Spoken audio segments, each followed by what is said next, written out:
आज Doubtnut app download करें। Doubtnut पर अपने सभी गणित, रसायन विज्ञान, भौतिक विज्ञान और जीव विज्ञान के डाउट्स का करो सफाया। बस प्रश्न की फोटो खींचो, एक ही प्रश्न को क्रॉप करो और तुरंत वीडियो सोल्यूशन पाओ।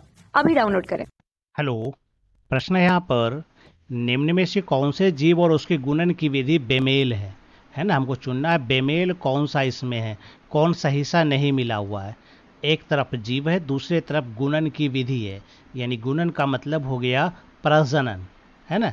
यानी कि इसे किस विधि के द्वारा प्रजनन होता है इस जीव में। जैसे पहला विकल्प दिया गया है, एगेब का और ऑक्जेलिस का पौधा है, क्या इसमें पत्र कंद के द्वारा होता है? तो बिल्कुल ये सही है, पत्र कंद के द्वारा ही होता है। ये पौधों में क्या होता है, यहाँ पर एक विशेष प्रकार की कली बनती है ना। इसको हम लोग कहते हैं पत्र कंद। इसमें यह मांसल कली होता है जिसमें कि भोज्य पदार्थ जमा रहता है।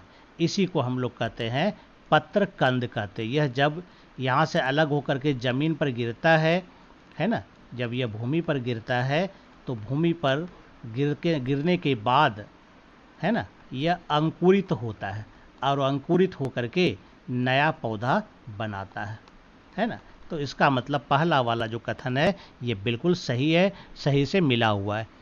दूसरा विकल्प देखते हैं, अमीबा और पैरामीशियम में द्विखंडन होता है। तो अनुकूल परिस्थिति में अमीबा में और पैरामीशियम में दोनों में क्या होता है, एक से दो कोशिका का निर्माण होता है।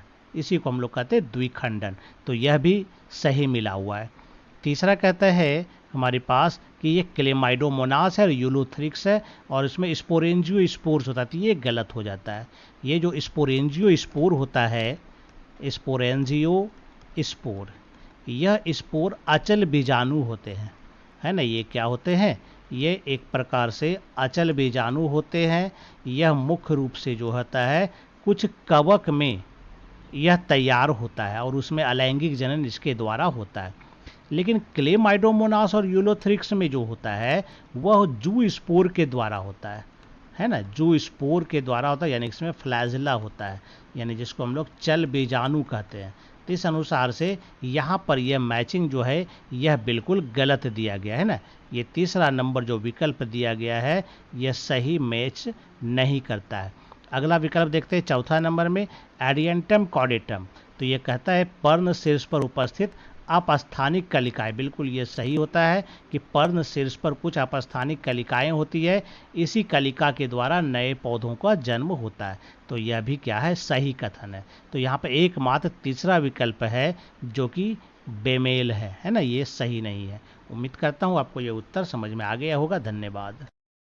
कक्षा 6 से 12वीं से लेकर नीट, IIT, JEE वो एडवांस के लेवल तक 1 करोड़ से ज्यादा छात्रों का भरोसा। आज ही डाउनलोड करें डाउटनेट ऐप या व्हाट्सएप करें अपने सारे डाउट्स 8400 400 400 पर।